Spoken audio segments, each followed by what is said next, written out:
मी कृष्णा नदीच्या महाराष्ट्रातल्या शेवटच्या बंधाऱ्यावर उभा आहे। राजापूरचा बंधारा, ही कृष्णा नदी आणि इथून पुढे गेल्यानंतर कर्नाटकचा भाग सुरू होतो।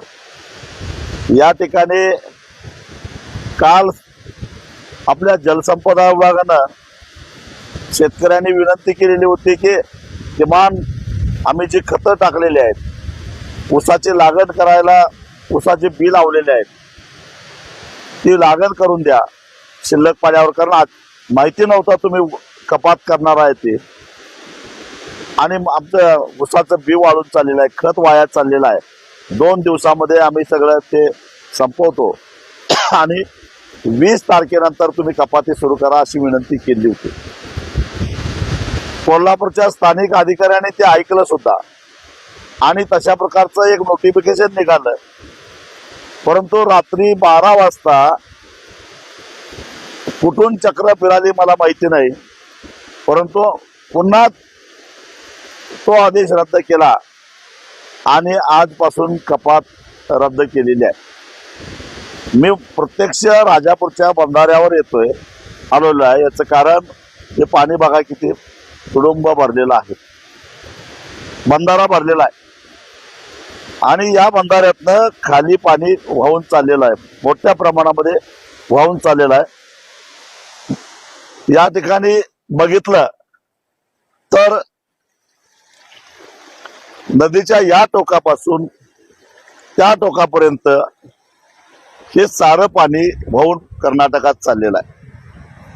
जलसंपदा विभागाच्या बेअक्कल लोकांना मला एकच प्रश्न विचारायचा आहे की शेतकऱ्यांनी खतं टाकलेली आहेत, ते खत वाया चाललेलं आहे, त्यांनी बी मांडलेलं आहे ऊसाचं, भाजीपाला सुकून चाललेला आहे, तुम्ही कपाती सुरू केलाय का? तर प्यायला पाणी नाही।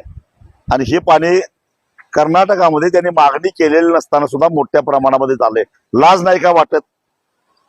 कसलं नियोजन? पाऊस उशिरा येणार आहे हे आधी माहिती होतं तुम्हाला। ज्या कपाती करायच्या होत्या, जे शिल्लक पाणी आहे ते पुरवून वापरायचं होतं, तर 15 मे पासूनच थोड्या थोड्या कपाती करून त्याचं एक टाइम टेबल तयार करावं इथं। पण आज 17 जून, आजपर्यंत तुम्ही झोपा काढल्या आणि आज अचानक कपाती करताय। भाजीपाल्याला 3ऱ्या किंवा 4थ्या दिवसामध्ये पाणी द्यायला लागतंय, तो सगळा भाजीपाल्याचं काय करायचं शेतकऱ्यांनी? म्हणजे सरकारला सुद्धा लाज वाटली पाहिजे। बरं, अशी परिस्थिती किमान कृष्णा आणि त्या उपनद्यामध्ये तरी नाही आहे। अजून जवळजवळ ऑगस्ट महिन्यापर्यंत तरी पिण्याच्या पाण्याची समस्या निर्माण होणार नाही।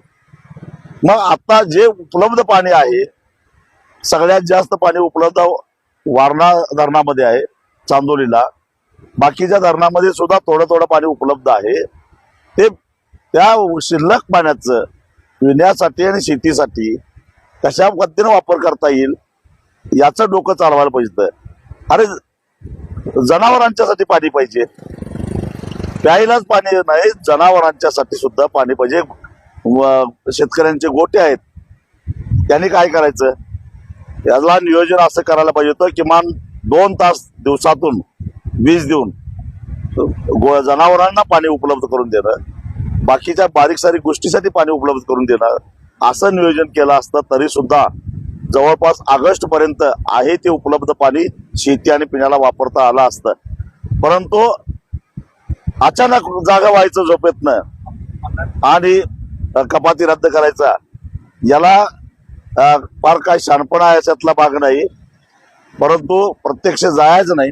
पण काय उपयोग काय कपातीचा? तुम्ही कपाती केली, पाणी सगळं वाहून कर्नाटकात चाललंय, पण नेमकं तुम्ही काम कोणासाठी करताय? काय तिकडनं कोणी तुम्हाला पैसे दिलेले आहेत ह्या कपाती करण्यासाठी आणि पाणी सगळं वाहून आमच्याकडे येऊन दे म्हणून? या प्रश्नाचा उत्तर जलसंपदा मंत्र्यांनी दिलं पाहिजे आणि जलसंपदा सचिवांनी सुद्धा दिलं पाहिजे। कारण स्थानिक अधिकाऱ्यांनी कपात मागं घेतलेला असताना सुद्धा माझी अशी माहिती आहे की मुंबईतनं फोन आला आणि पुन्हा कपाती करायला लावली रात्री 12 वाजता। सबस्क्राइब करा आणि